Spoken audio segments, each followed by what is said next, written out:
Good morning, stock investors. It is Hump Day Wednesday. It is November 12th, and we are about 30 minutes before the market will open. And yesterday we had Veterans Day. Again, thank you to all veterans who served and made a sacrifice for the country. It is greatly appreciated. The market was open yesterday, and we had a little bit of a sell-off on the NASDAQ, led by NVIDIA and some semiconductor stocks. And guess what? That was a one-day deal, and they're back. Semiconductor is rallying in the pre-market. AMD had some news, some positive news, and the stock's trading higher. Apple did have a good day yesterday, and some sectors that really have been beaten up, like healthcare, had a good day. Real estate, energy, consumer staples had a good day. So it was a good day to be an investor in those sectors. But I think today is going to be a little bit of semiconductor making back at least a portion of what they lost yesterday. We'll see how it goes. We have earnings going on. And today, after the market closes, we're going to have Cisco, which is, to me, an important stock just to see how the networking is happening. It'd be interesting to see their comments on the sale of infrastructure into data center, because data centers will need more networking. It's not like you have these big workloads working without anybody accessing them. You need Cisco routers and technology to network into those data centers. So we'll see what they announce after the market closes today. Other names that were out there: Tencent over in Asia. Tencent Music announced. Circle and Global Foundries announced, which is interesting. ON. I think we're going to look at ON today because they had such a good earnings. So we'll take a look. And I'm also going to add to the list GFS, Global Foundries, because we looked at that, I'm going to say a day or two ago, and it looked pretty interesting. It looked like, hey, they're beginning to grow. Their forecast looks good. So let's see what they had to announce. And my colleague Daryl is on with me. How you doing, Daryl? Doing wonderful, Victor. Awesome. How you doing today? I'm doing great. Thank you. And I know you had some comments you were sharing with me. I'd really appreciate if you could kind of go back to what you are observing in the options market that's somewhat signaling where the market goes from here. Yeah, so we've talked about this a few times over the past couple of weeks, because one of the things we noticed, so this is the put call equity ratio. It just shows how many puts are being bought versus how many calls are being bought. And when that value is low, the raw data is in this light gray color, and then the darker blue line is a 5-day average. So when that gets below about 0.55, where people are buying more calls than puts, that usually means you're at the top of a market, and the market makers will start pulling that price back down, because keep in mind they have to pay out all of these options, and the closer they are to their max pain, the better, especially as we're coming up on the third week of November. So anyway, I was curious about the lack of put buying when the market was going up, but it finally happened, and we turned over and started coming back down, and you can see that the put volume went up, dropped back below 55 again, but yeah, about 50, and now we've peaked out around 69. 70 is where I start looking at, we're probably at a bottom for the price action. So that actually happened on Friday. We touched the 50-day moving average. We did not close below it, but intraday trading, we did get below the 50-day moving average, and since we bounced up and are trading above the 20-day moving average and closed above the 20-day moving average the last 2 days. But we're at a pretty high level of put volume at this point. So the market makers want to move that price back up so they don't have to pay out as many options premium. Okay. So conclusion is that if we interpret the options data, the market is set to go higher. I think it is set to go higher or sideways. I don't expect that we're going to come back and retest that 50-day anytime soon. Okay. And just kind of a broader conversation around, the AI trade and the whole infrastructure build out for AI. I think it's going to continue. I think the rally, the momentum is going to continue for a year to 2 years. And these moves, somebody like myself who says, boy, this is a lot of excessive spending. And there will come a day when this is going to hurt the companies that are spending too much. I may be right in stating that, but I may need to wait 3 to 4 years to see the market agree with regards to its behavior. Like, oh, okay, now we get it. That company overextended itself on debt. It bought too much infrastructure. It can't find customers to use that infrastructure, and now they're in a lot of trouble. Well, that might be 2028. That might be 2029.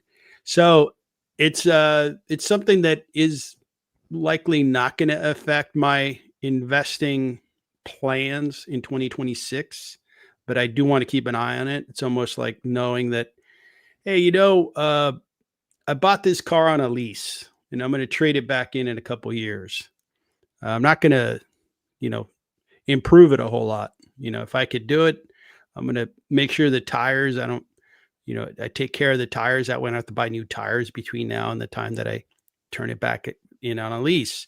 So it's a long-term area that I need to keep an eye on because I don't want to be, one of the last people at the party losing a lot on the stocks that are going to be impacted. And I also look at, the investment that I'm making as we look at the data center, and I'm going to come back to my screen. The way I'm playing the AI build out and in general, right, the technology build out is the companies that are going to have the longest business plans, the longest revenue streams are going to be the hyperscalers, the companies that are building all this infrastructure and are going to be renting it out for the next 20 years. And those companies are Amazon, Microsoft, Google. Those are the three big data center hyperscaler companies.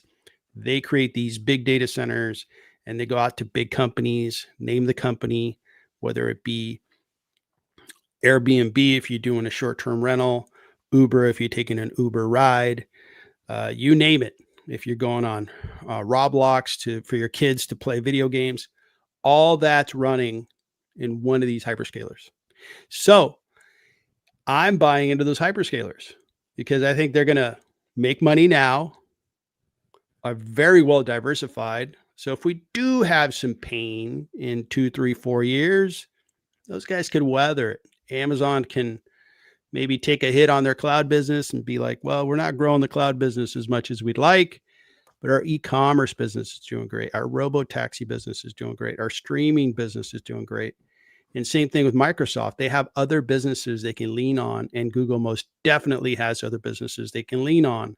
So as a 57-year-old investor that thinks about long-term being 5 years, that's the position I am taking and feel like I am exposed to the AI build out, but not as aggressively as maybe somebody who goes all in on semiconductor or companies like CoreWeave, that's a pure play, infrastructure play. Those investments, I think, they most definitely have been working for, maybe continue to work for another year or 2 years, but there could also be a day of reckoning involved in those. And we'll see. Again, all these observations, it's going to take time for the market to catch up with, either that fundamental thesis or maybe even disprove the fundamental thesis. It takes time. So that's where we're at with that. Thanks so much for sharing that. I found it interesting, and I thought other people would as well. All right. So those were our opening comments. Let's take a peek at the market here. The futures up. And yesterday, the Dow, by the way, was up over 1%. So the Dow is only, is it 30 stocks? And those 30 stocks had a really good day. So it it hit an all-time high yesterday. It did really well. Closed at an all-time high, yep. Good deal. S&P went up a little bit, and the NASDAQ went down a bit. So today, the NASDAQ's coming back, and I think it's going to do well today. All right, so we're at the point where we can look at some stocks, so we can start looking at individual stocks. And if you'd like us to look at a stock, glad to do it. If you're a member, just pop it in the chat. We will take a look at it. If you're not a member, you can buy a $5 super chat, and then we can take a look at your stock. So let's start off with On Holding. And this company is a shoe company and a sneaker company. And they have these really comfortable shoes. They have a unique design, and they are doing quite well. If you measure the wellness of the business based on the growth of the business has been good. Nike is not growing. Nike's very big, but Nike's literally not growing. And they're having a lot of headwinds, right? Because Nike, I think, had a couple good years, probably because during COVID, the government was sending out stimulus checks. And those stimulus checks, I think, found their way into Nike sneakers. So their compares against years in 2021, 2022, those were good years for Nike, because people were just, hey, I got this free money. I forgot how much was being sent out. I didn't qualify for most of them because I made too much money. And I think it was $600 or whatever they were being sent. And they were buying shoes. Well, that's a tough compare. On Holdings continues to grow when Nike is not growing. And that is a very, very good thing. Now, that is one thing to see a company operate their business and grow it quite well, but the market has been selling this stock off. Consumer discretionary footwear hasn't been a real great place to invest. If you look at On, Deckers, and Nike, it has not been a good year. It's been a terrible year.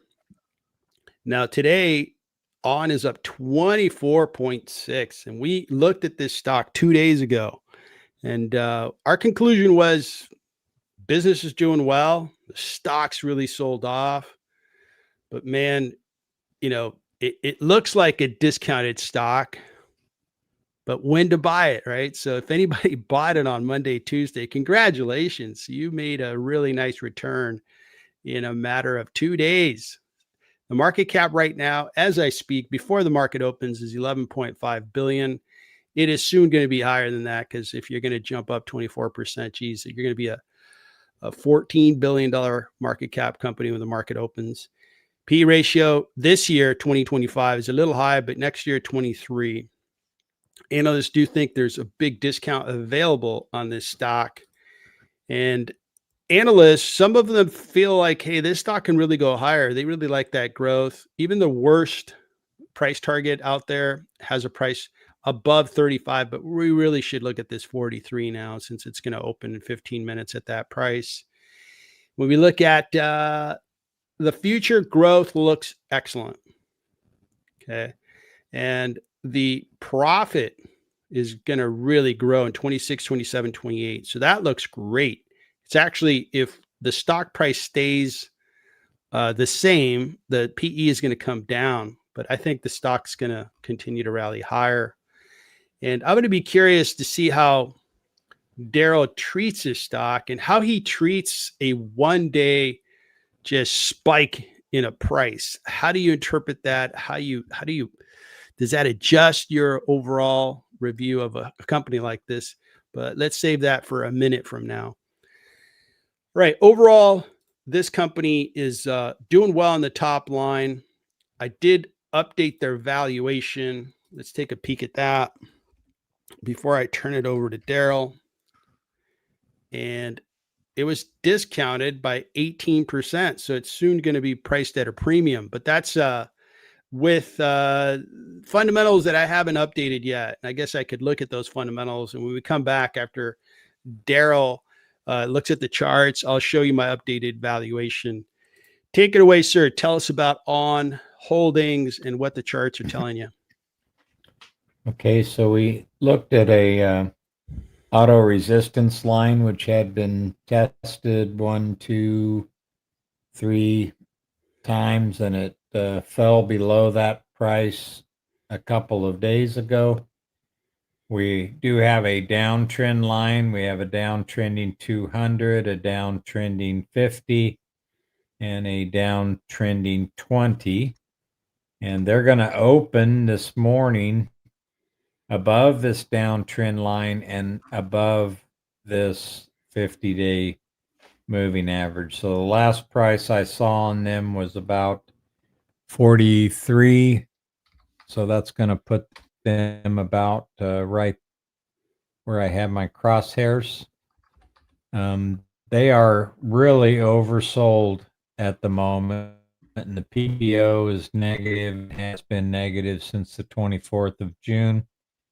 The RSI hasn't really been above 50 since the 11th of June.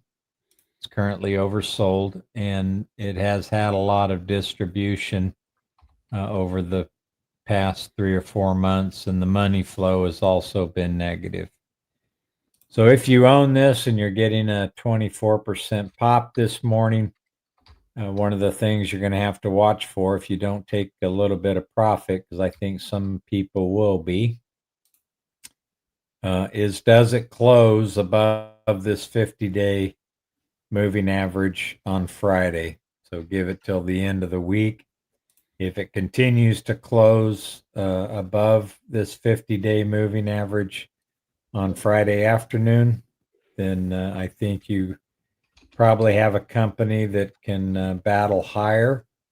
If they fail to hold that 50-day moving average, then I expect them to, get down back below this trend line. So that's my thoughts at the moment. Thank you, sir. Looks like we have a comment from DJ. Yeah, thanks, DJ, for bringing this up. Yeah, well, your spidey senses, your gut feeling was on yesterday, buddy, and looks like I'm glad you brought it up because it makes it interesting to see a stock kind of see the day before, a couple of days before a stock really goes up. And we did see the signs that this stock was heading, or I should say, was running its business well. Its top line growth shows that more customers like the shoe and they're making money. So those things are very positive. That should never be lost if a business is growing and making themselves just more valuable intrinsically. And I updated the valuation. The cash flow didn't really change. It stayed pretty much flat.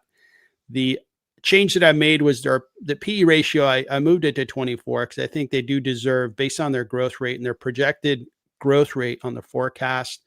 So it is discounted by 23%, but in about 10 minutes, it's not going to be discounted. It's going to be priced fairly because the stock price is going to go up to, low 40s, mid 40s. We'll see where that goes. While I'm talking about ON Holdings, right, let's talk about the peer companies that it's been comparing itself to, or investors compare it to, is Nike and Deckers. Over the last year, it hasn't been a fun year, and it's going to take a little while to get back to the green over the 1 year for on holding. Nike hasn't been having a good year either, and Deckers is down. Now, this space is not getting a whole lot of love from the market over the 1 month. They're all three are down. Now, Nike is holding its value better because it's a larger cap. It's a better known commodity, and that tends to happen, right? Small caps will sell off far faster than these big caps. These big caps are the name recognition, the brand. People are willing to buy and hold Nike for a long time. But from an investor's perspective, I think that both On and Deckers might be better investments than Nike. I don't think Nike has a lot of things going for it, and it's a big ship. It's hard to re-navigate with a big ship. Over the 5 year, looks like Deckers takes the prize over the 5 years. Deckers competes with On because Deckers has the Hoka shoe, which is very comfortable, and competes in that expensive sneaker market, and is probably going after similar customers that On is going after. So it's a good compare. So that's where these companies in the footwear business are stacking up. Interesting stock, big mover today, and we'll see where it trades maybe in about 15, 20 minutes. So that is On Holdings. All right, let's talk a little semiconductor.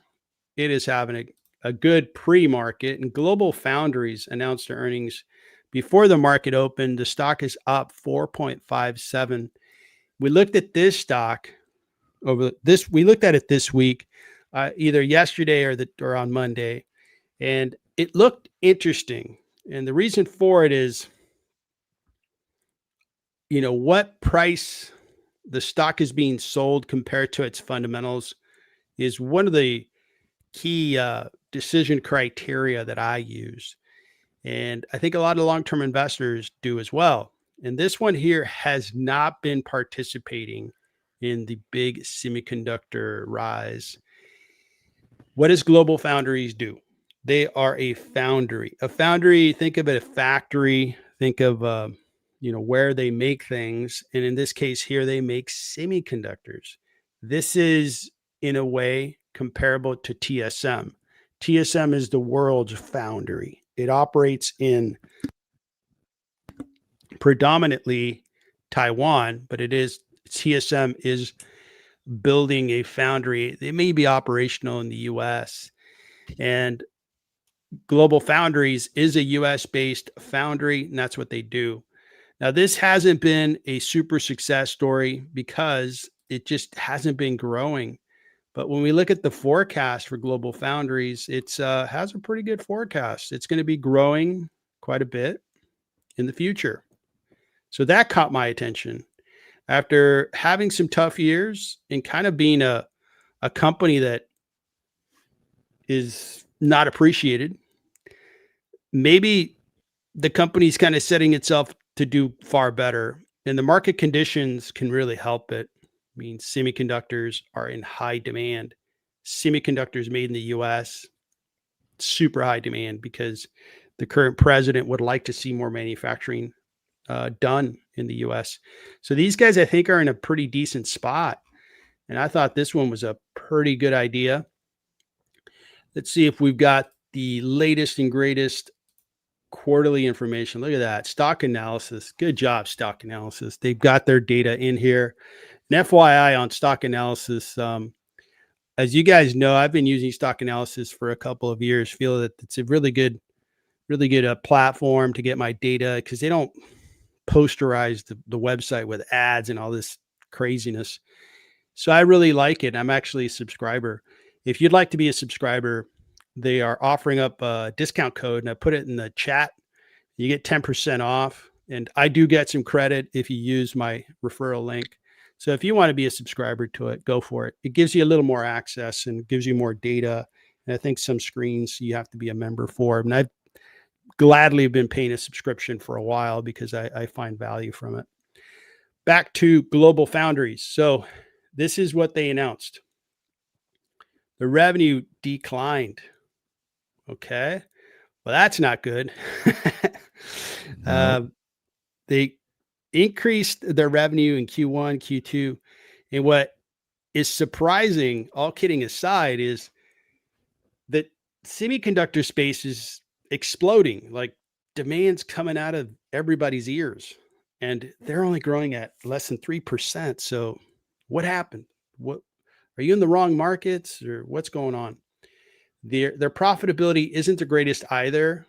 Their profit is kind of lousy, 24.8. I think TSM is way up there at like 50%, 60%. So operationally, they're not the most profitable company. They're not growing. They're not the most profitable company. So what is Global Foundries going to do? So the growth wasn't there. Let's see if they have too much debt. Nope. They have more cash than debt. Very good. The balance sheet's good. So if they could start growing and prove that they're going to be a growth stock, this stock could really move. Maybe they guided that they're going to start growing far better. And we'll see if that's the case. But so far, I still think this is a sick puppy that isn't getting well yet. The lack of growth is a concern for me. Let me turn it over to you, and I'll check to see if I created a valuation on Global Foundries. Okay, so we have an upward trend line in this blue that's connected to a couple points and nearly connected this low here. So we definitely want it to stay above that trend line. Then we have this downward trend line that's connected to the peak in February, and then it was touched twice in July. So that's our target to reverse this current downtrend. We have this horizontal auto resistance line that is connected to the low in February and the lows in June, nearly the lows at the end of June. It crossed below that line and has been trading predominantly below that line since. We did get a couple of days where it moved above that line, and when it opens today, it will be above that line and just above the 200-day moving average. So it's supposed to open around 3670. The 200-day is 3667. So it should be right around that 200-day. That is acting as a bit of resistance at the moment. We did have a peak in the RSI around the end of September. It hasn't reached that peak yet and currently trading just under the midpoint at 50. So it's in bearish territory. It should move into bullish territory.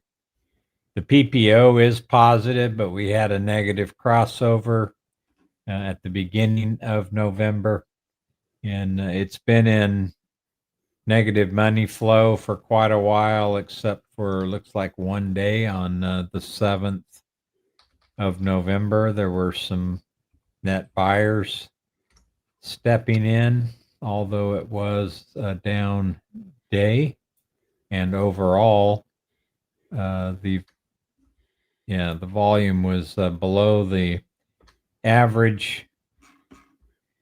So what do I think today? It's almost the same as on. So it has to hold this break above these two resistance points, at least probably until Friday. If it can maintain that through Friday, then you may have a stock that is reversing. But this is all three of these points are resistance. So it's got some work to do.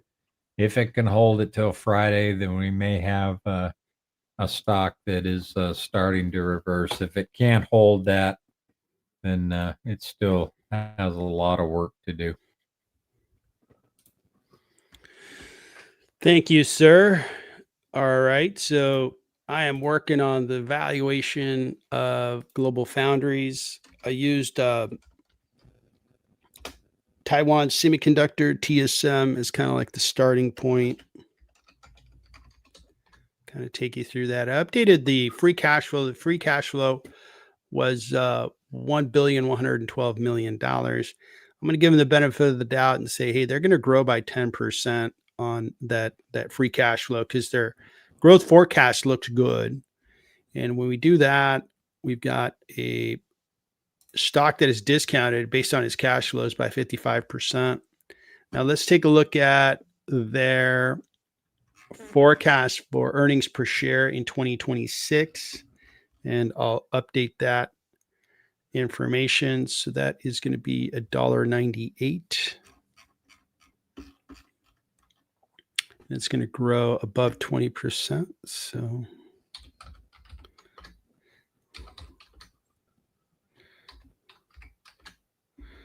yeah, it's fundamentally, it's a discounted business and it hasn't been doing all that hot, but man, if it could just start growing, I think it's going to grab more attention from the market.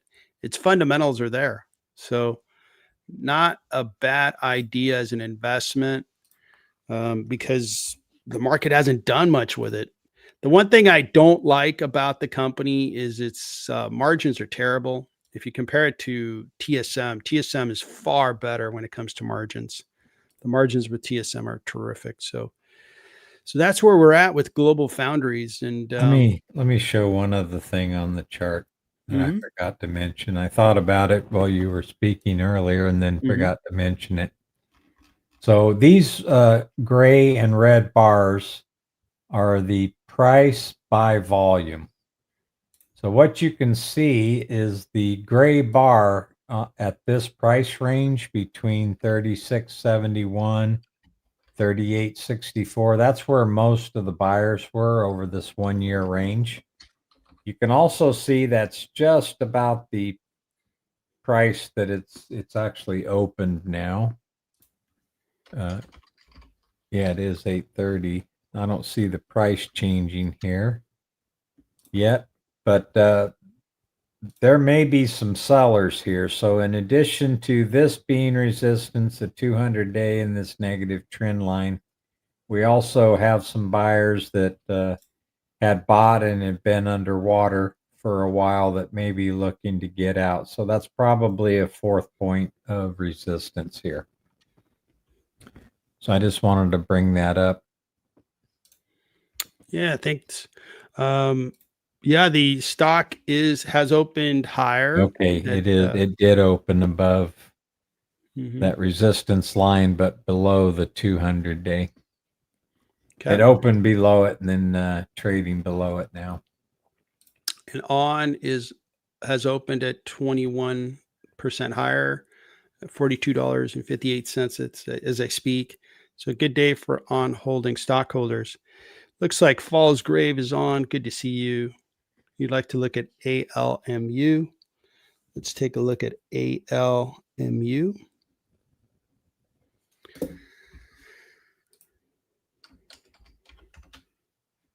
So what is ALMU? This is Aeluma, develops optoelectronic and electronic devices for sensing, communication, computing applications in the US. The company produces semiconductor materials, chips using compound semiconductors on diameter substrates that are used to manufacture mass market microelectronics. Its products are used in automotive, AI, defense, aerospace and defense, communication, AR, VR, high performance computing. Okay, cool. What's the stock been doing? It's been flourishing. It's been really on fire. I would expect, boy, it's a small cap. Look at that. So let's see what the fundamentals look like. So 259 million in market cap, revenue of $4 million, 4.67. So, geez, you're paying 60 times. Yeah, about 60 times revenue. It's expensive. It better be growing really fast. It is, but geez, this company grew from less than 1 million up to 4.67. Let's look at the quarterly. The quarterly looks good. Q4 to Q4, the business really, really grew. Sequentially, the growth is there. It's going to lap Q2 in 2 quarters because its fourth quarter was June 30th. When are these guys announcing? They're announcing today, maybe after the market closes. So, okay. So, man, this one's little. And let's see what their profits look like. So gross margins are kind of, they're growing, which is good. It's just so small. They may go up even higher from there. Okay. This one's a small cap. It's a hard one to figure out from a valuation standpoint because the numbers are so immature, kind of forming. Now, some analysts think this company is really going to keep growing. It's going to be a $127 million revenue company. Its earnings per share are going to really look great. This is going to be their year ends June 30th.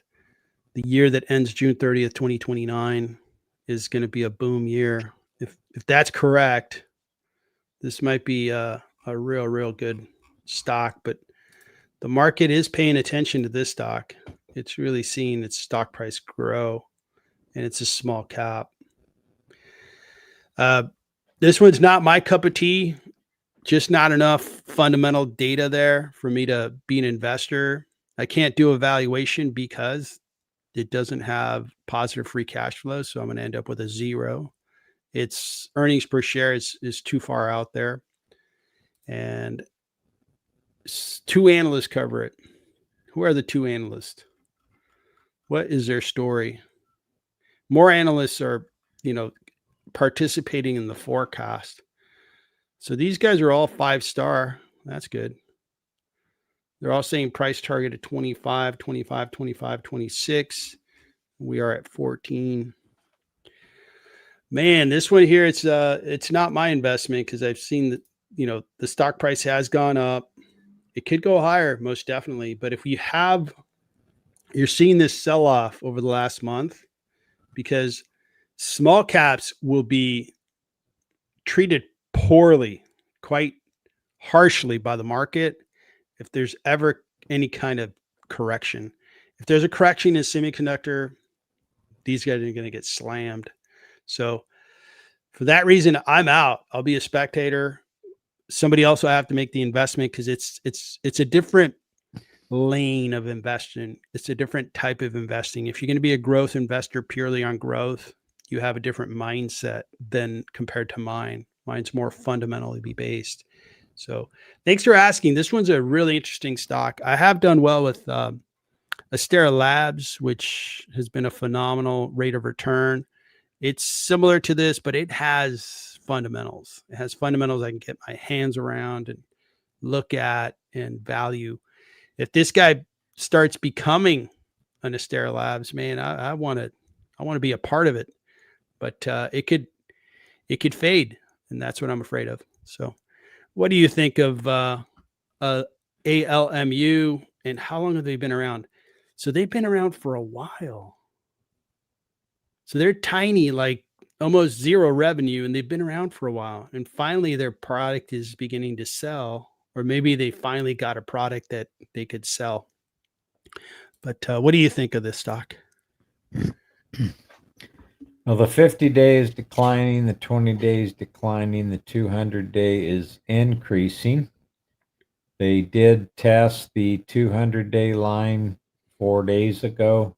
Intraday, it came down and touched that, but closed at least 80 cents above that. One curious thing that I see here is not the one that I wanted. Is that we're starting to see a pickup in volume starting about right here. I can see the volume trades during the day are trading above the 50-day moving average. and the 50-day moving average has increased slightly. So this is probably when some bigger names probably started noticing this stock, although it doesn't trade a lot of shares a day. It looks like a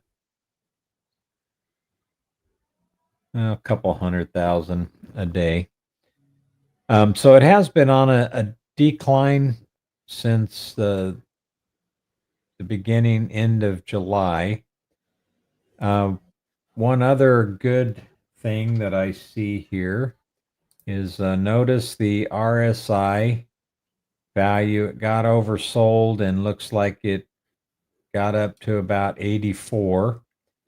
It came down, the price went up, the momentum slowed down a bit, dropped down below 70, and then on the next surge to the higher price, the RSI was at the same level as it was before. That's usually a very positive sign.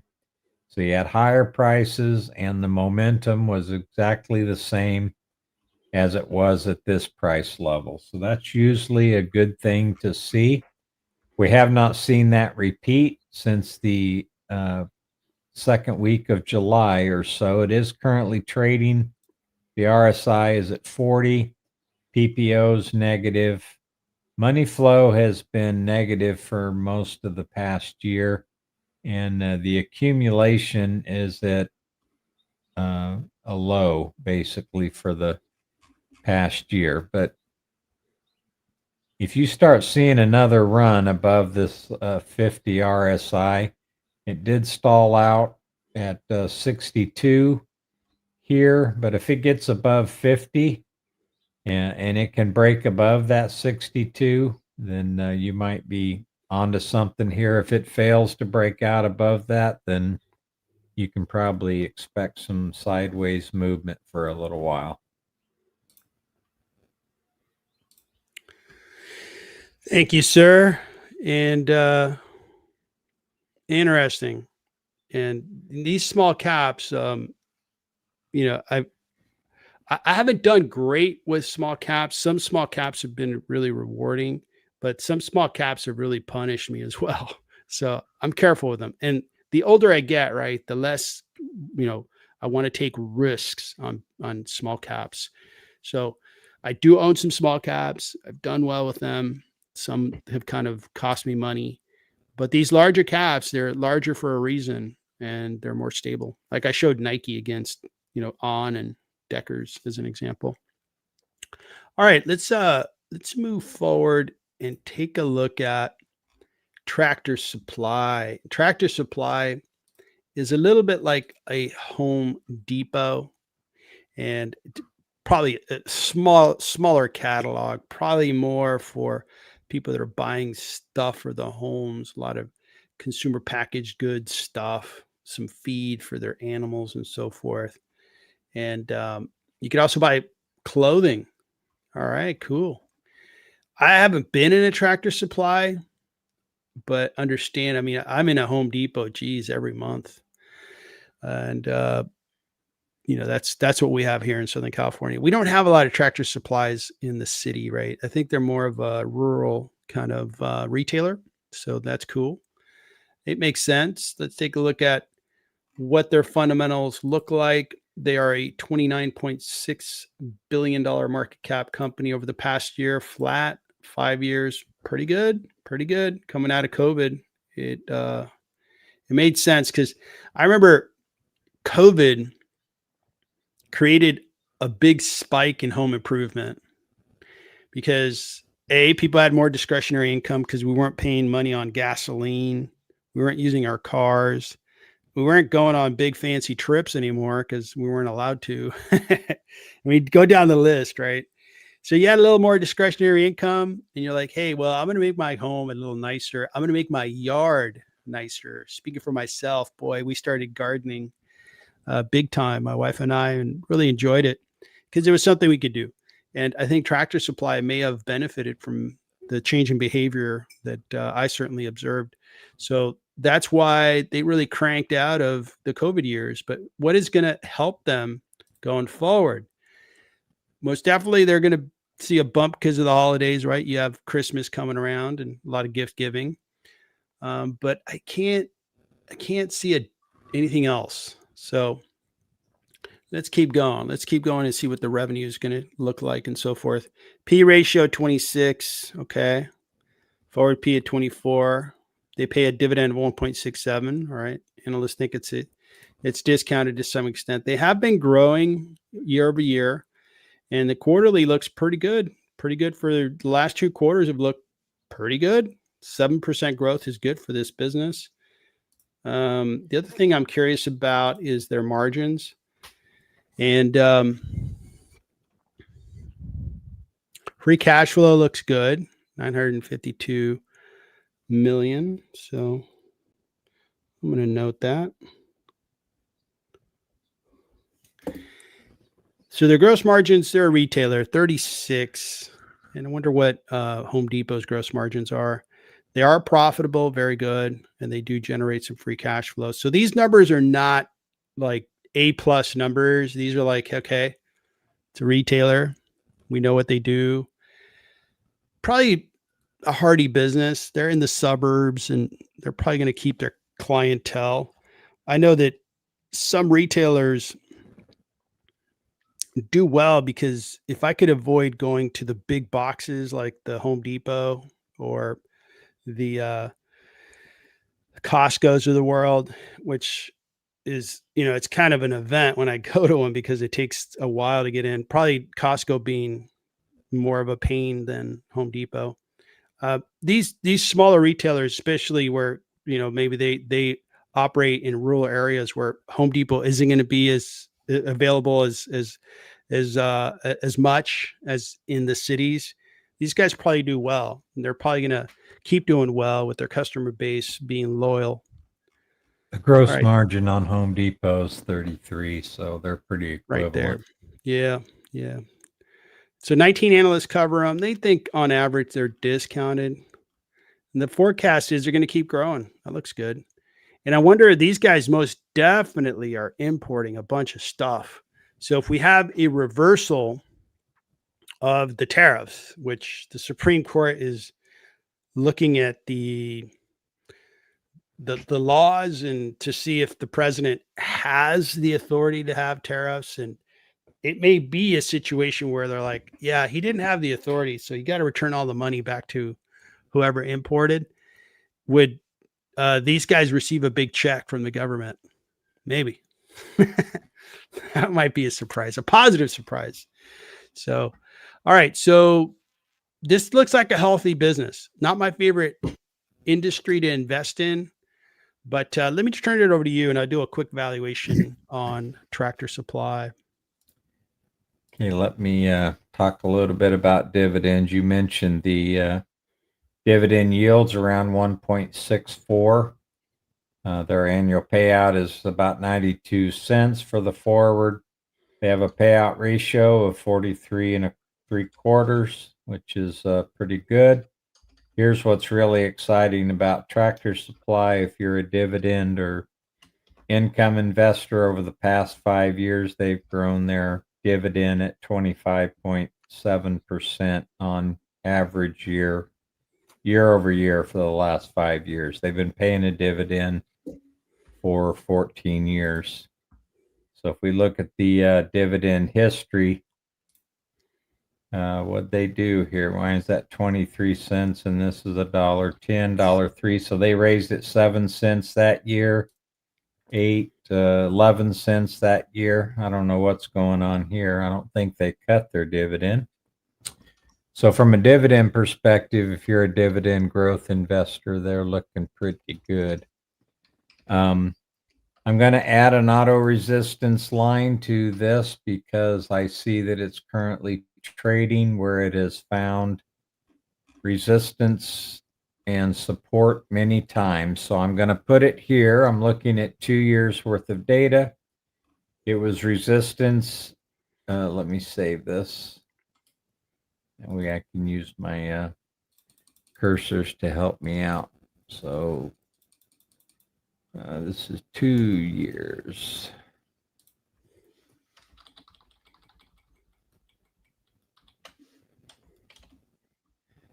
Okay, so this was tested as resistance, so we're looking at about $56. It was in May of 2024, and then in June of 2024. Tested it again in September of 2024. It broke through it for about a month, and then came back down and broke through on the downside. Tested it again, broke through it here, broke down through it. So it's now a resistance line at this point. So these are pretty powerful to keep an eye on if you're looking at this over some time. This is 3 years. So let me go to just 1 year, and you can see that it's currently trading right at this price.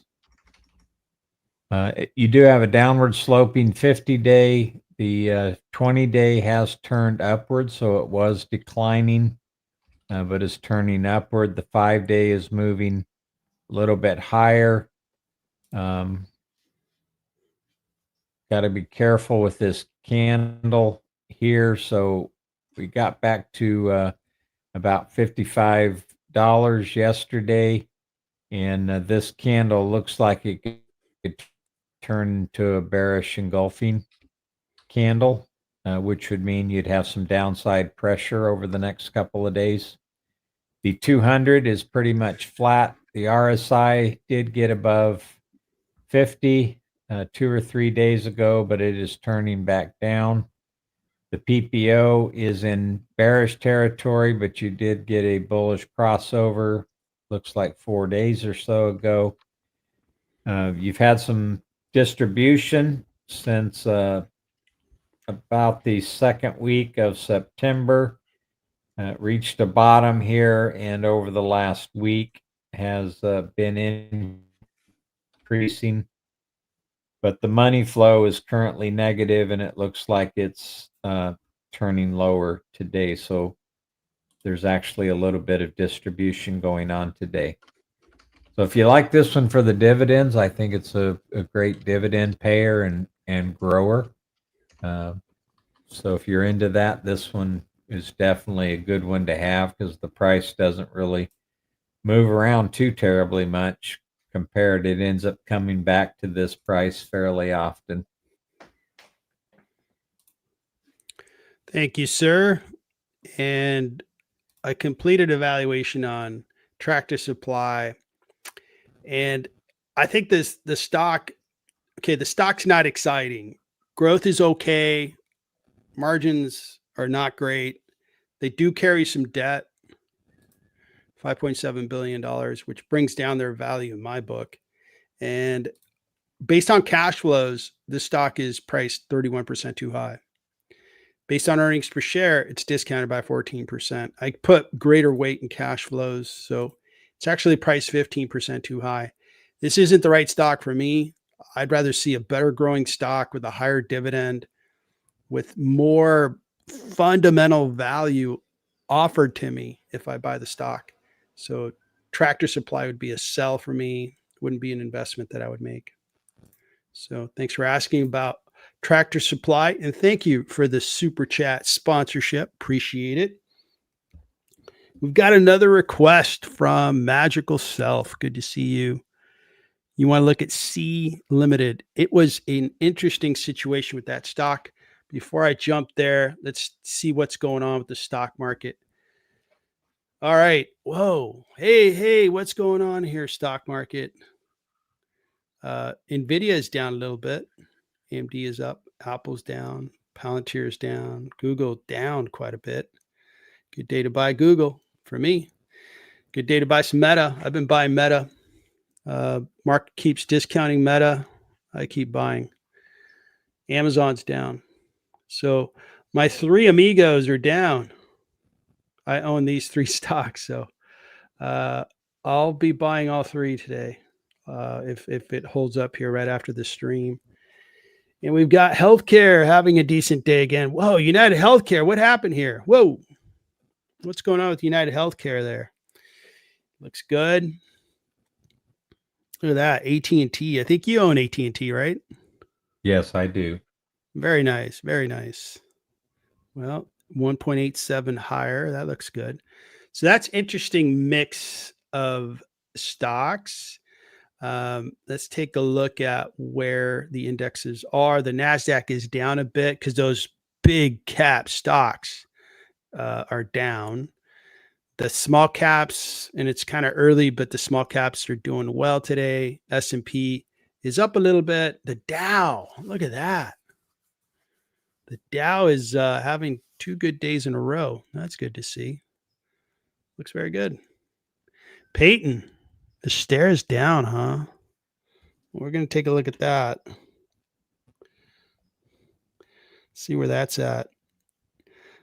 Okay, so I'm curious to see. This is the stock we looked at earlier. So this is that small cap, right, with a very bright future potential, and it's down today. So this one's going to move with the semiconductor space. And Astera Labs, and I'll wait on Astera Labs. I want to look at it completely. I don't want to keep who asked for C Limited. Magical Self. C Limited is up. Now, these guys announced their earnings. I did a video on these guys. I think I did. And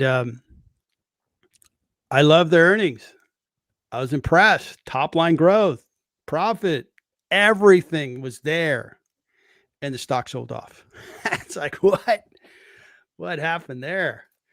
So it has been on a downtrend. Really looking forward to hearing Daryl's, I think, processing of what's going on with the charts, because, you know, when a business is doing this growth, and look at this growth, 38% in, and this isn't up to date, but they were up here in the 30 some odd percent of growth. They are in categories that I really like. They do e-commerce, they do online gaming, and they do fintech, right? And they operate in Asia, officially headquartered in Singapore, and they're really catering to things in China, Hong Kong, Korea, Singapore, Philippines. These are really, really big population countries.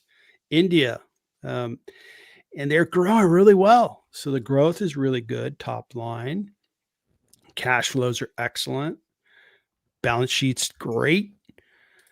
What are analysts? 13 of them cover it. Some analysts are pretty high on the stocks. Some are, hey, this can come down to $100 per share. On average, 27% discount. Look at this growth. Good growth. They're growing mid-30s right now, and they're going to keep growing. And these are these in US dollars? So this is USD. So this is going to be a $36 billion business in 2028. Keep growing. Look at this expansion of profits. So everything I looked at, I liked. So I bought more shares. I'm not going to argue with the market. I'm just going to stay in my lane and say, hey, you want to discount C Limited? Thank you very much. I appreciate it. Because the stock has had its moments. I think it's discounted by 50%. So yeah, I'll buy more shares. Thank you very much. And I'm going to keep buying more shares. I also use a higher discount rate since it's a stock that's located out of my home country. And everything else looks great. Cash flows look good. I agree with analysts that it's discounted about that much based on earnings per share, but I bring in my free cash flow valuation into the decision process. So C Limited was a stock that, hey, you know what? I'm fine with the market doing that. There's kind of a set of stocks where, as the market moves, it gives me opportunities. See how, in general, right, this is up 35% over the 1 year, but opportunity, and I think opportunity. And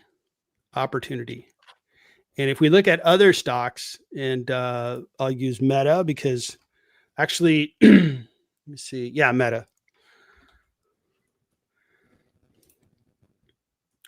And we look at the 5-year opportunity, and I believe opportunity, because overall this stock's rising.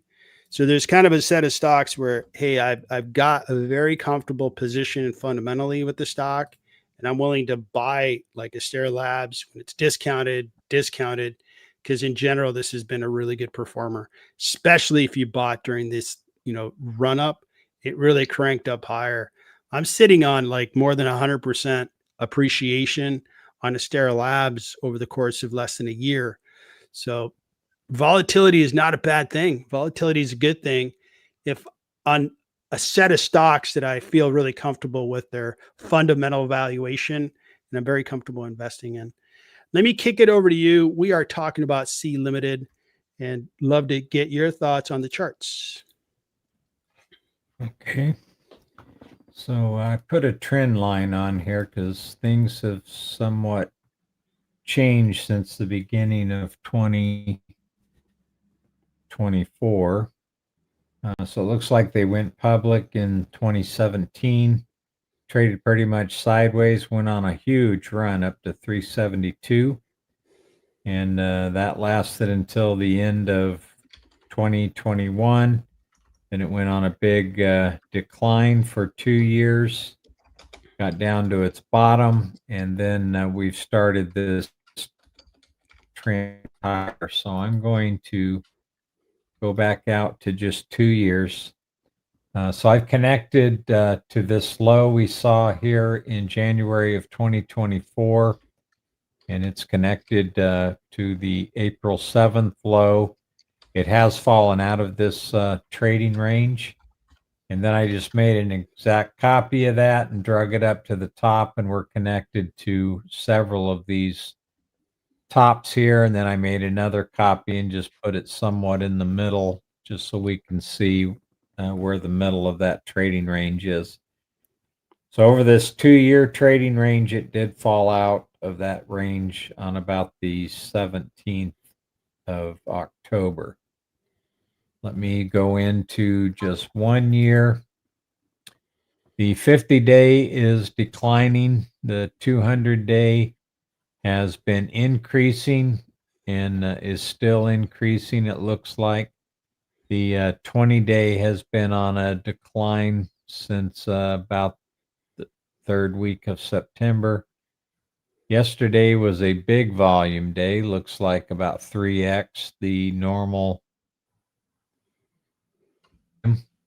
Looks like it's trying to push a little bit higher today. The RSI is at 30, and that's near oversold. And then the PPO is in bearish territory. We did have a bounce off the shorter term or longer term trend line, and that seems to be decreasing a little bit. Accumulation peaked out in October, has been on a decline, and that's kind of confirmed by the money flow being negative at the moment. So if this was something that I owned, I would love to see it get back in this trend line. This is only a 2-year trend line, so it doesn't have quite as much weight as a much longer trend line. But when it falls out, I start getting pretty cautious about a holding like that. I'd love to see it get back in to this trading range. So it's not looking too strong at the moment, but man, look over this 10 years and it is quite a ride if you can catch it at the right time. Yep. It is really a performer. Yeah, and if you look at from end of 2021 through 2024, Chinese stocks, they were like just really beat up. And then they started to kind of come back to life about a year and a half ago. And that's been the case there. So, thanks. I really appreciate you covering the charts. It looks like the fundamental data is telling us one thing, and the charts are telling us to be concerned. If it continues to sell off, then it might be one of those stocks where the market just doesn't like it, then that's that. All right, perfect. So let's keep an eye on this stock market and see what is going on. So we are still trading higher, and they're actually stocks are going up a little bit. If I look at the Russell, especially, so that looks good. And when we look at the heat map, look at that. Nvidia's in the green now, and AMD's having a great day, and Meta and Google having a terrible day. Amazon down.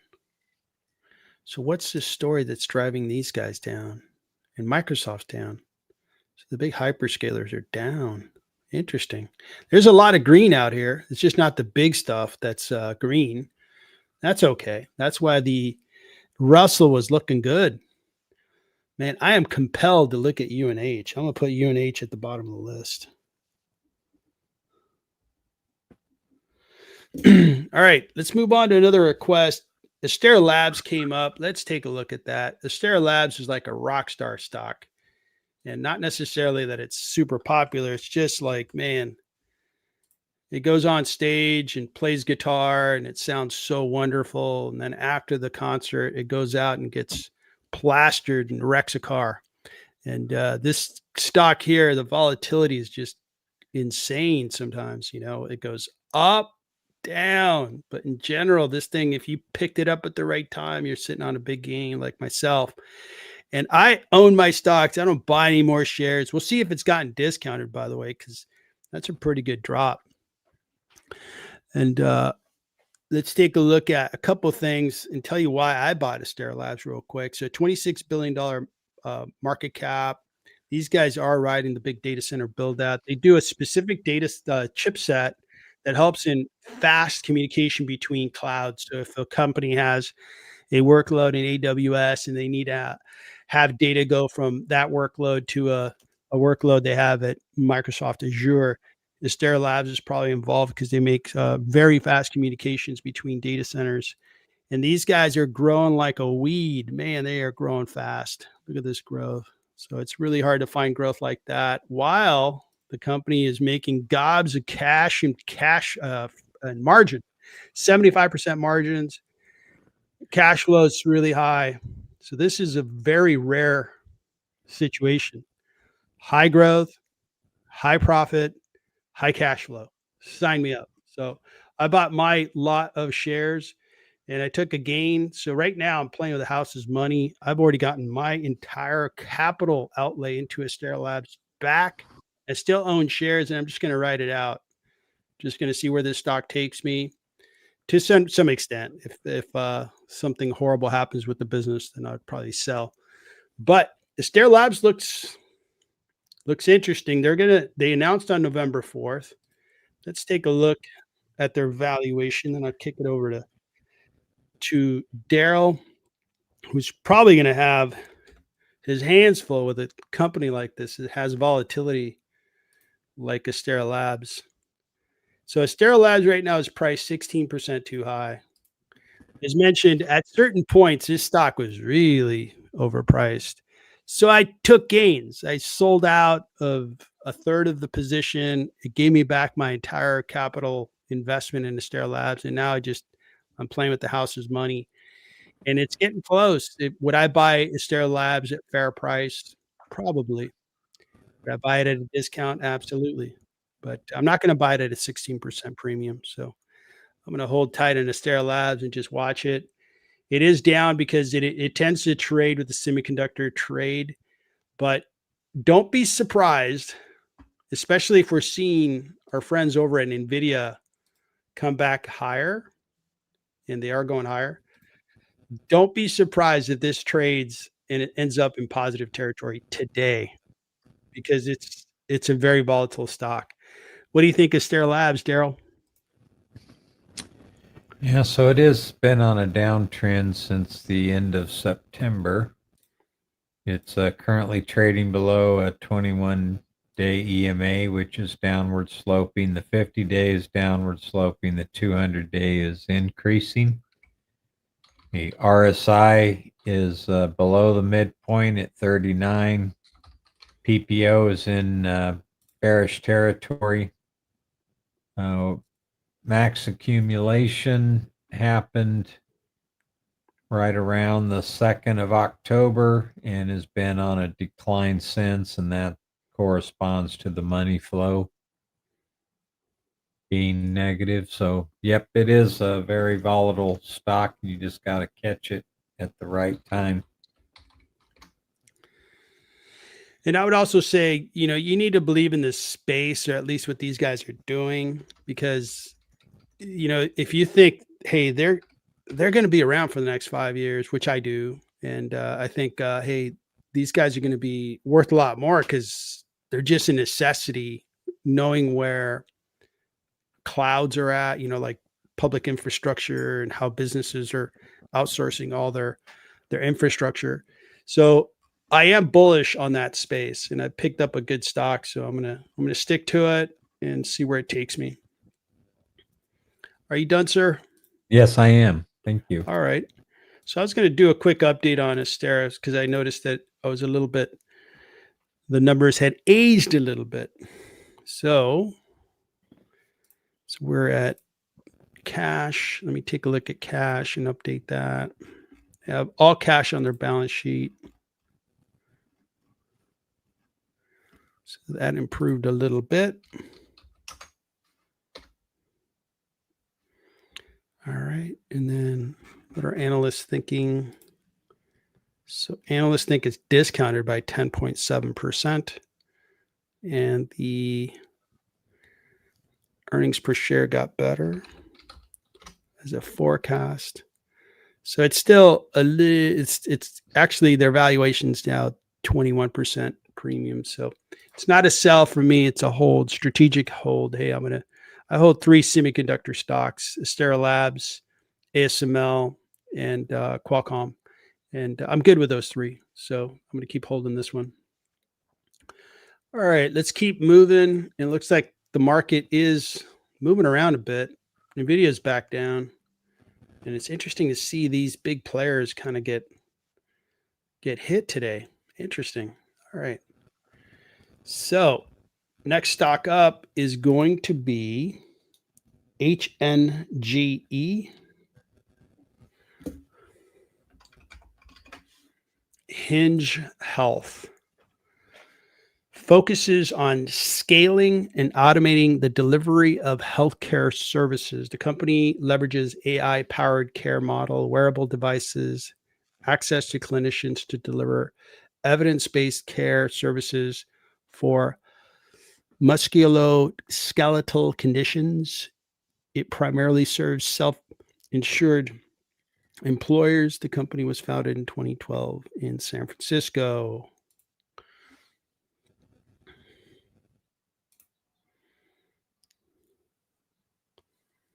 So what is their product?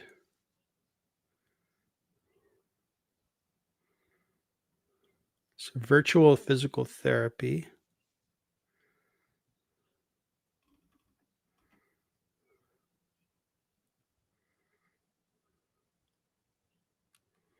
So you're doing this over your phone.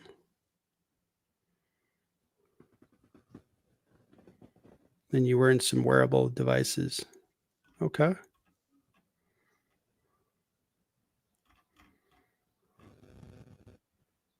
Okay. Let's take a look at their fundamentals, see if customers are buying up their services. $3.5 billion market cap. The stock year to date is up, but it's had a recent sell-off. And the 1 year looks okay. The IPO'd looks like May 22nd of 2025. I don't like buying too early into IPOs. And their use case, I'm not convinced. I think a lot of the physical therapy stuff, speaking for myself, I'm a YouTube guy. I'm a Google search guy, and I'm becoming a Google Gemini guy. And there are so many good workout channels on YouTube. And I have one in particular that I've been using for 6-7 years. And it's taught me a lot of the yoga that I like to follow, as well as core and stuff. So it's really hard to compete against free if you can get that kind of information and service on YouTube. So I'm not completely sold on their use case. Now let's see if other people are convinced. So this is a new issuance, right? So that's a little tricky, but their growth has been good. They went from 100 million in revenue for Q3 of 2024 up to 154, which is excellent growth. And how about their margins? Do they have big margins? Margins are very high. Cash flow is there. So they're speaking my language here. That looks good. I'm sure their balance sheet's probably good because they're a little business, just started. They got lots of cash on the balance sheet with almost no debt. So that looks good. So these guys are worth probably about $2.53 billion, and they're priced at 3.5 billion. And I did that in my head because I multiplied the 75 million times 30, which gets me to roughly 2.3, 2.5 billion, plus that cash on the balance sheet gets me up to about 3 billion. So this one here, it's just, I'm not convinced on the use case. The fundamentals would probably get us to a fair price. And it's an IPO stock. So I'm careful not to buy IPO stocks too early. I usually lose money if I do so. So I try to stay away from them. Their incredible growth is going to slow, but looks like we got to focus on this number here. Their growth has been good this year. And it's going to be decent, very good in 26, 19%, but they are small. And they're going to keep growing. That's the forecast that a lot of analysts are putting behind them. Interesting. Well, that looks good. And their earnings per share is going to grow. So this stock looks like it's got really good fundamentals.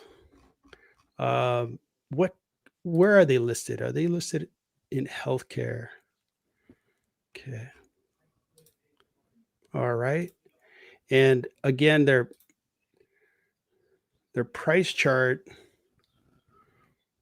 they rallied out of their IPO and now they're settling down. Yeah, for me, it'd be a pass because it's too near its IPO date. I want to see if they can sustain their growth, and I need to get over the hurdle on buying into their business. Do I really believe this business is going to make it? Right now, I'm kind of on the outside of that belief. Like, I think they're going to compete against a lot of things that are already provided for free. I don't see enough differentiation and stickiness to keep their customers. What do you think of Hinge Health? Well, I'm kind of with you, Beans. It's a relatively new company. I don't think really the pricing has really stabilized where we can understand where the price is going to end up. I can see here on the price volume bars that the most amount of volume was at this price range at 57, which was where the highs were. So there's a lot of people that bought into this that are a little stranded at the moment. The next level volume looks to be at around 38, so a lot of people bought in early.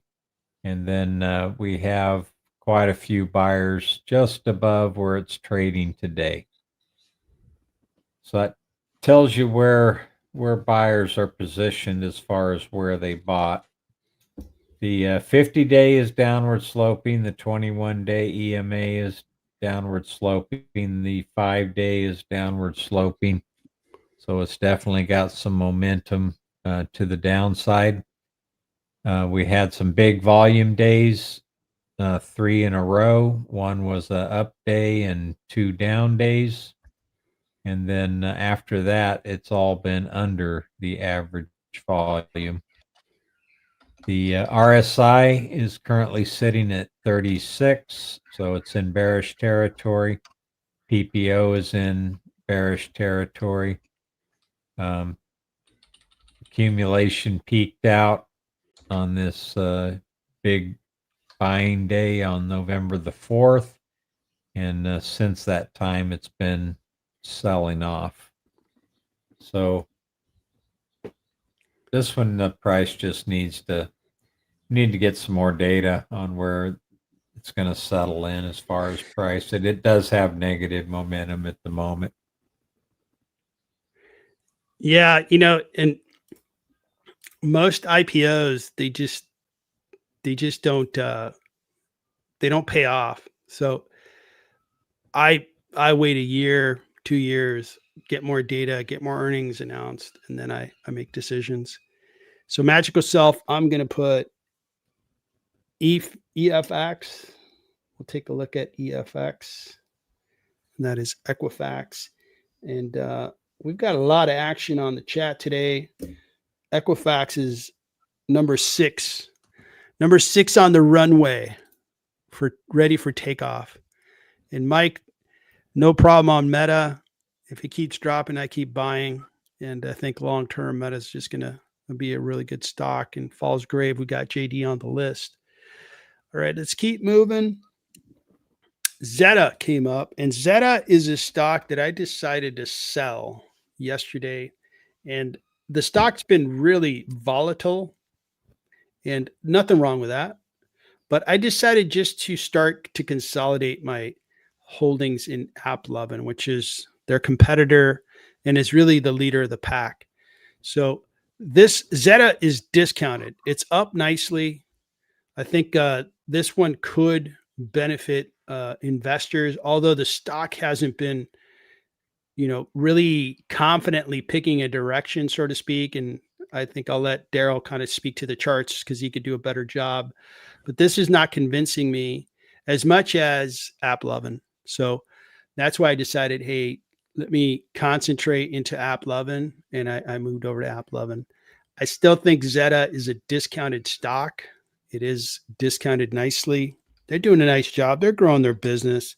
The market does some weird stuff with this stock because it announced really good earnings. It has a very good valuation, and the stock sold off. And it's like, head scratcher, what's going on there? So I think Zeta's a solid company, discounted stock. Investors are like smaller caps. There's a really good example of an ad tech software company that's doing really, really well. And that's an update on Zeta. What are you seeing on Zeta? Can you explain some of this strange chart behavior that I was talking about? Yeah, so we've been trading in a wedge formation for quite a while. It has moved closer to this downward trend line. We connected that to the high that we discovered on the 12th of November. And then connected it to this point, and it's trying to break out above that. I am seeing a big shooting star candle here, which typically means that buyers came in and tried to push the price higher, but there were more sellers than buyers, so it pulled the price back down. So the 5-day is increasing, the 50-day is increasing, the 20-day has rolled over and is increasing. It'll be really interesting to see if it can break out above this downward trend line and hold. The RSI doesn't look like it's getting much more momentum than about 55. It looks like it's, even though the price has been going up, the momentum has been staying pretty flat here. We did move into bullish territory on the PPO with a bearish or bullish crossover a few days ago. The accumulation is starting to pick up, but the money flow is negative. Tried to get positive, but looks like it's turning negative again. So I think this downtrend line is going to be resistance for a while. Interesting. Let me finish a chat note here. Let me just put it on the screen. So NBS is down. Thanks for the note. So you got out on the top. Good job, man. Jeez. Yeah. So what's going on with the public hyperscalers? Like, well, before I go there, let me finish my thoughts on Zeta. So Zeta versus AppLovin, right? So Zeta, again, discounted, but year to date, it is done okay. Hasn't kept up with the S&P, but AppLovin is certainly giving me more confidence and conviction that, hey, and I am not sharing my screen. So let me rewind a little bit. Sorry. So looking at the chart for the year to date, AppLovin really gives me confidence that, hey, this is really going in the right direction. Its fundamentals are awesome. Great growth, great profit, great cash flow, momentum, leader of the pack, accelerating growth. And Zeta is doing a great job, but it's not AppLovin. And you can see the separation in the stock prices over just the year to date. So that was my decision. If you're in Zeta, can't argue with that. I was in Zeta 2 days ago, but decided to sell it yesterday. So that is Zeta. Let's take a peek at, let's take a look at NBIS. We're just going to do a flyby. We're not going to analyze it. So Nebius is a hyperscaler, and hyperscalers like CoreWeave or Nebius have been flying high, but man, it's a risky business. It's the margins are not as good as one would think, and if the music stops and demand goes away, these guys are going to really be in trouble, in my opinion. But we'll see where it goes. So far, I know that there's another investor other than I think was it Benton put the comment out there that is in Nebius, and he's made a lot of money. It was his best performer as of maybe a month ago when he talked about it on an investor call. So overall, it's been a winner for investors, but it is a riskier investment. All right, let's keep rocking and rolling and move over to DocuSign, which is a software company. We probably all know what it is because you probably use DocuSign to sign some type of agreement electronically. And this business has been selling off for the 1 year, selling off for the year to date. But overall, back in the COVID days, boy, it was flying high. If you pick up this stock at the right times, you'd be doing okay. And I can say that because I'm doing really well with the stock. When you buy the stock, how you buy it is really important. It's a $14 billion market cap, $3 billion in revenue. PE is coming down 18.3. This year it's 52. Analysts think there's a heavy discount. They think that way because it has been a good growing company. And the quarterly is there on the growth. And what is nice is these guys are really profitable and really generate cash flow. Cash flow is high. Gross margins are high. So this is going to become a nice cash cow. And I think a good acquisition target for a bigger company that wants to have this digital capture, signature capture as part of their application suite. Maybe a Microsoft might acquire them. We'll see. We'll see what happens. But I think I've been holding DocuSign for some time, and I'm glad. Today it's up 1.71. I show the stock is, let me see where my valuation on DocuSign is at. Yeah, I've got a nice discount on DocuSign. The one thing that I would mention on, so highly discounted, the market has not shown software companies a lot of love. The software space, see how little this little box is? It's been, and let me go to the, let's go to the 3 year. That would be interesting. So when we look at the 3 year, NVIDIA's up 1,000%, 585. Awesome.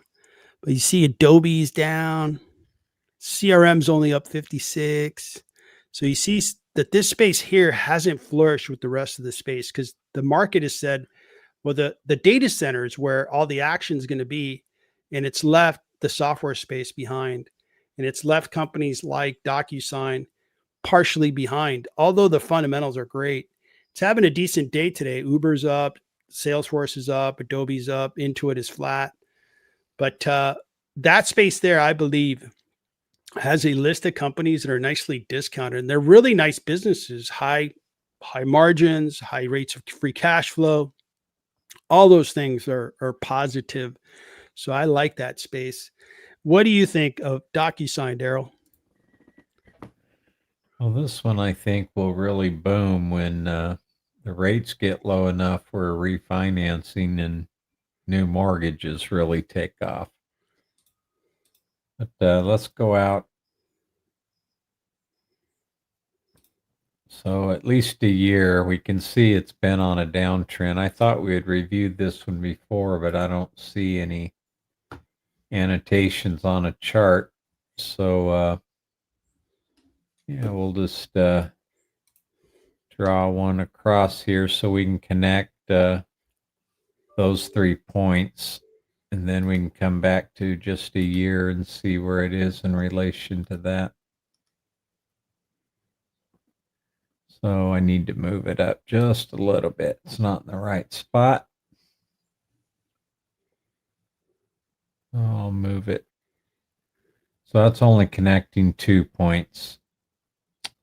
So that's not a terribly good trend line, but it's the best we can do with the chart at the moment. So it is trading below this downward sloping trend line, which has been in place since the end of December.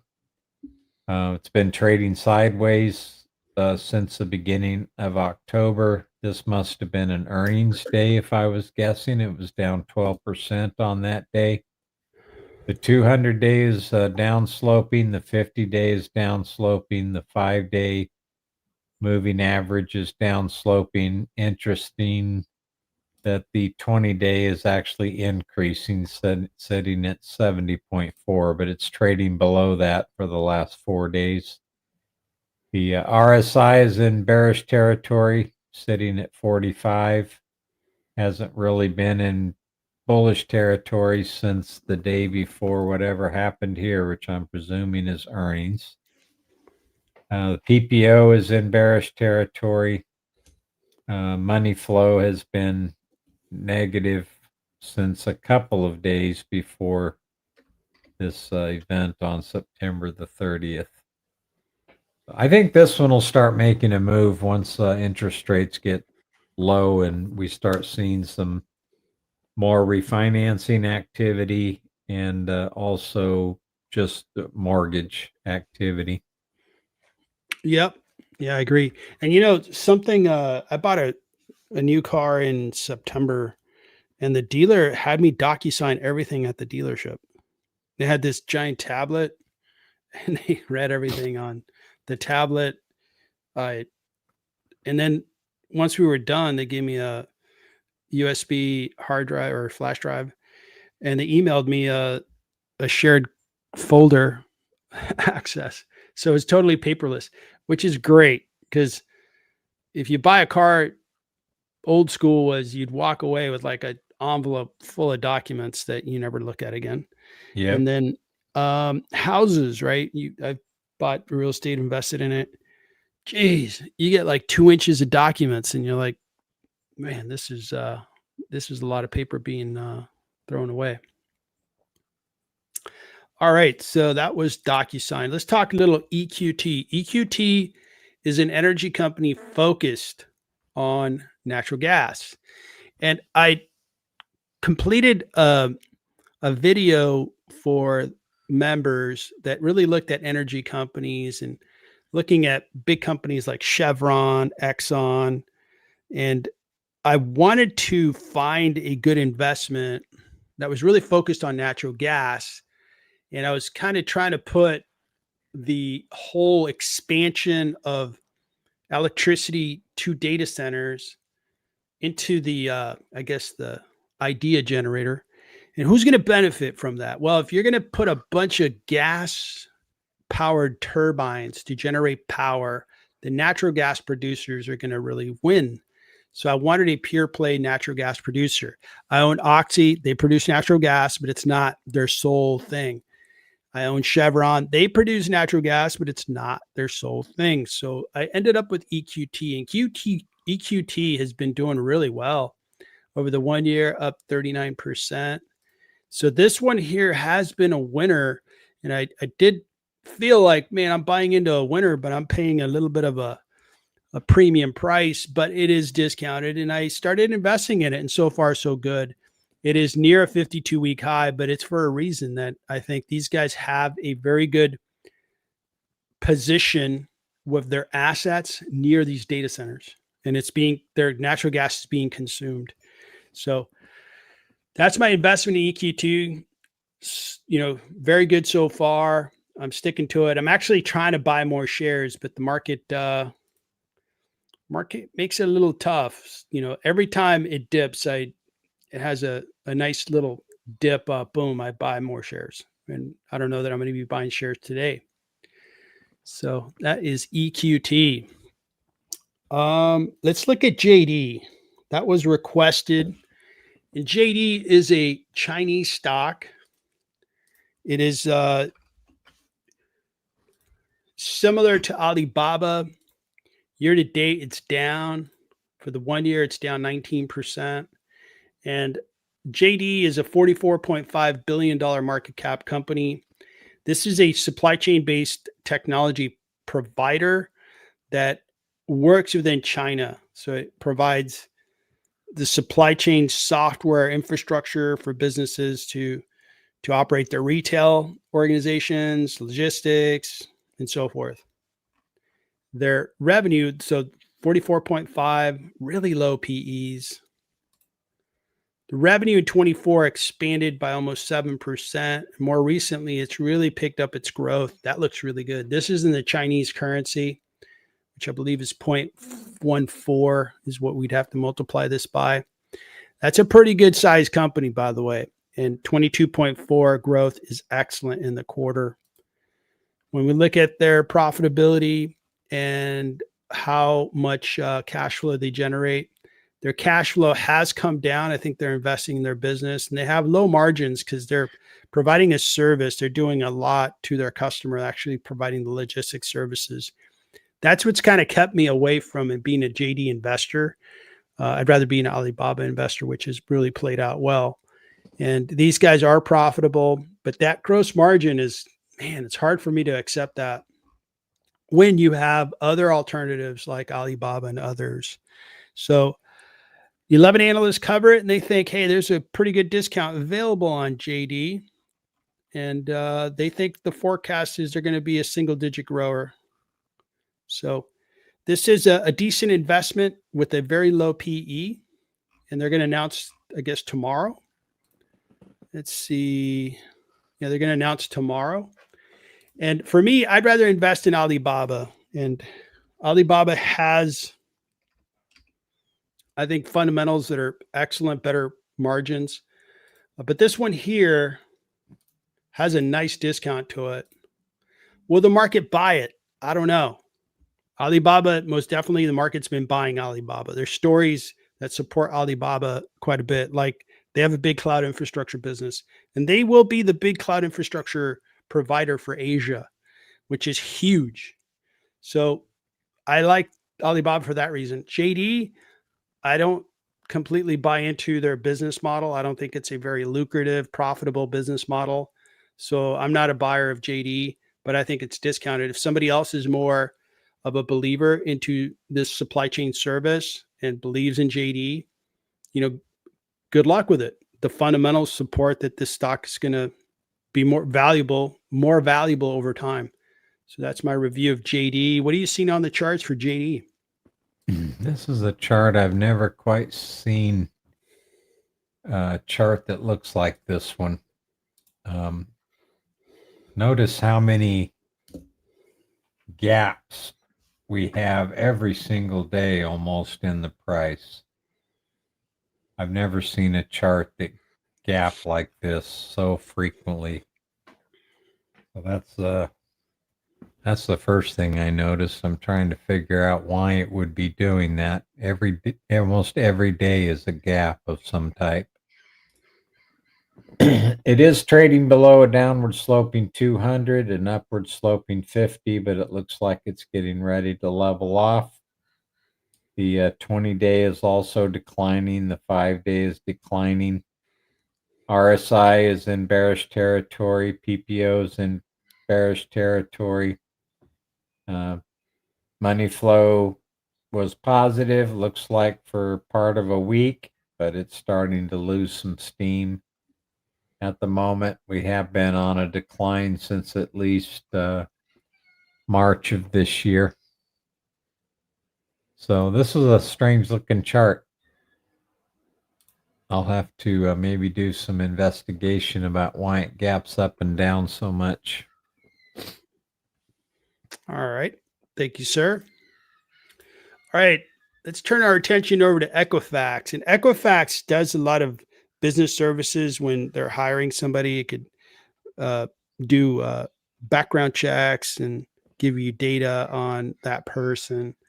They do a lot of payroll related services and so forth. Now, the stories that I'm hearing is that we're not necessarily in a high unemployment situation right now, but the hiring has really slowed, and that's going to impact Equifax. And I think the market's kind of taking that story and kind of processing it in the form of selling off this stock, expecting that the future, at least the next couple of years, may not be as good for Equifax as the company would like. This is a $25 billion market cap company. PEs are a little expensive. I took a peek at their growth. Their growth is decent, 8%, and they maintain that growth at 7%. So that's a pretty good growth rate. If I look at their overall profitability, their free cash flow is good at around $1 billion. The gross margins are decent, and profitability is pretty decent. So it is a pretty decent stock. I just don't know that the market's going to fall in love with it anytime soon because it's just there. It doesn't have a story to really help it. It's not using AI to, do this process like instantaneously or something. I haven't heard anything like that. So this is probably a stock that's discounted. If you look at their rate of growth, and let me just double check their balance sheet to make sure they don't have a bunch of debt on their hands. They do have some debt, $4.8 billion. Their debt to EBITDA is 2.5. So they do have some debt. Based on their slow growth, profitability, $1 billion of free cash, I'd probably value this at 20 billion minus debt. So it's like a $15 billion market cap value stock. So it's actually priced a little too high. And I'm just not excited about the stock. The analysts, there's 18 of them covering it. They think there's a discount because the earnings per share may show that the business is going to grow nicely and make a good profit. That's fine, but they are carrying some debt and the cash flow isn't good enough to support this particular stock price. So Equifax would be a pass for me. It just doesn't have enough meat on the bone for me to take advantage of where you have a discount available. Any thoughts on Equifax? Well, it's in a decline as well. The 200 days decreasing, the 50 days decreasing, and the 20 days decreasing. It has rolled over on the 5-day here, so the last 2 or 3 days have been higher than we had been trading, but it is trading not very far above the April 7th lows, so it's only about 5% above those April lows. The RSI is in bearish territory and the PPO is in bearish territory as well. It looks like we could have a bullish crossover, but given all of these downtrend lines, I don't think that'll be terribly long-lived. The money flow is also negative at the moment. So it definitely doesn't have a lot of strength right now. All right. Thank you, sir. Let's kick it up a notch and talk about Reddit. It's down today, but it had been doing some good things over the last couple of days. Over the last month, it's up 2.68. And this stock here, if you bought at the right times, boy, you're sitting on a really nice gain, which is my situation. I bought here. It just staying on this stock because it's provided a great rate of return. And overall, I'm a believer in the Reddit business model. I think they have a lot of growth ahead in future years. And their PEs are really high, but their growth rate is super high. Analysts think it's still discounted by 7%. Their growth has been really good on year over year, but the quarterly really shows that in the last quarter, they grew by almost 68%, which is awesome. And their profitability is awesome too, 91%. Man, that is incredible. So very high rates of profit, free cash flow, growth. Sign me up. I'm a Reddit stockholder. And I had been buying shares recently. The market was kind of selling the stock off, and I bought more shares. Analysts think based on earnings per share that it's discounted a little bit, and the growth is going to continue. They're going to be almost a $5 billion revenue company in 2028, and their profitability is really going to expand. Their growth is coming from international users coming to Reddit, which is exciting because in the US, it's a very popular platform. And now they're seeing a very high growth rate of people coming to Reddit, really liking the platform internationally. So overall, right now, I see a 15% discount on Reddit if I measure the value of the company based on cash flows and then also earnings per share. I'm right on the button with the analysts that are saying, hey, it's a little bit discounted. So overall, it's such a fantastic business in my eyes that I'll continue to buy Reddit. If it's down today, I'll be picking up some shares and buy some more Reddit and keep adding to my portfolio because I think this is a really exciting business. This is not exactly a small cap. It's already become kind of a medium cap. And this is a stock that the volatility is my friend on Reddit. I've been able to get the stock at a good price and see my investment go up in value very quickly. What do you think of Reddit? What are you seeing on the charts? So we had drawn in a previous review of Reddit this support resistance line, which had been tested many times. At the end of December, it broke down below it and then gapped up above it and has been acting as support since. We did get pretty close to testing it right here, but it looks like the last 3 days have reversed that particular trend, although I do see a declining 50. The 5-day has turned over and is moving higher. The 21-day, it's trading above the 21-day EMA for the previous 2 days. Today, it's looks like it may be trying to get below that average. The RSI is stalling out around the 50, so it's having a hard time moving back into bullish territory, and that's been the case since the 23rd of September for whatever reason. And the PPO is negative. We did have a bullish crossover, it looks like 3 days ago. Money flow is negative at the moment. So it looks like sideways is the name of the game for maybe a little while. Yep. Yeah. And if we look at the market, the big caps are selling off, and Reddit, it's, the big company in the communication services space, internet content space is Meta, and it's down 2.64. So I think it's probably having an influence on Reddit to some extent. The market is trading higher on the Dow, but the S&P is giving up its small gain. It's now trading in the negative. NASDAQ is down. So maybe we're beginning to see a sell-off today. There isn't any other big cap news other than Cisco after the market closes. And I don't know that Cisco has the juice to make the stock market go higher. So I think maybe we're brewing for a nice sell-off today. And it's not a bad thing overall because I think the market has been expensive for a while. And bringing down stock prices is probably just a good thing. That way we have better prices to invest in. So we'll see. All right, we made it through the list. We covered 13 stocks. Thanks everybody for tuning in and contributing to the list of stocks. Thanks to all you members out there. You guys really brought it today. You guys had a lot of interesting stocks to cover. Really appreciate it. Good luck with your stocks out there. And we're going to stream again on Friday. And I'm going to try to stream tomorrow afternoon. And I'm also going to probably create a couple of new videos. I'm working on a video for looking at the best and worst AI stocks. And I'm trying to take a point of view of, short term, long term, what's really risky and what's less risky in that space. And I've been working on it for a couple of days. I might be able to complete it tomorrow, and I'll release it tomorrow to members. So look for that, as well as some other videos that I'm releasing. What's going on with your channel, Daryl? Not much here this week. Been working with the earnings, and then I had a home maintenance project to work on yesterday for most of the day. So not much is going on with the channel at the moment.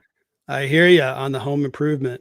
It's the holidays are here, so I was actually spending some time in the rafters yesterday, putting away Halloween stuff. My wife does an awesome job decorating the house, bringing down some Thanksgiving stuff. I feel like a little bit like a set designer on Hollywood sometimes. And then, she's already, kind of pre-scheduling the hanging of the lights, and I'm still hanging my Christmas lights. I could hire somebody to do it, but I could use the exercise, and I hang my own lights. I've invited my sons to help me, but they yet to take my offer. So it's go time at home. Like around the holidays, I'm the laborer around here, which is just fine. My wife makes the holidays that much nicer. So, all right, cool. So that is our stream for the day. Everybody have a terrific day. Good luck with your investments. Let's see what this market is up to today. Looks like the big caps are going to sell off. Google's selling off even more. Meta's selling off even more. Geez, look at that. These big caps. It's not the place to be today, but it certainly has been a great place to be over the last 3 years. I could say that. And these smaller caps are picking up a bid today. That's good to see. We'll see where the market trades, and we'll see how we make it out of this here. And overall, we're going towards the NVIDIA earnings next week, and hopefully Daryl's available for a NVIDIA earnings watch party, because I think that would be huge. Yep. Definitely schedule it. And that'll be interesting to see what NVIDIA is seeing, all the deals they're making, see if that is a moment or a milestone where the market trades higher. We shall see. All right, everybody, have a terrific day. Thanks for tuning in. Take care.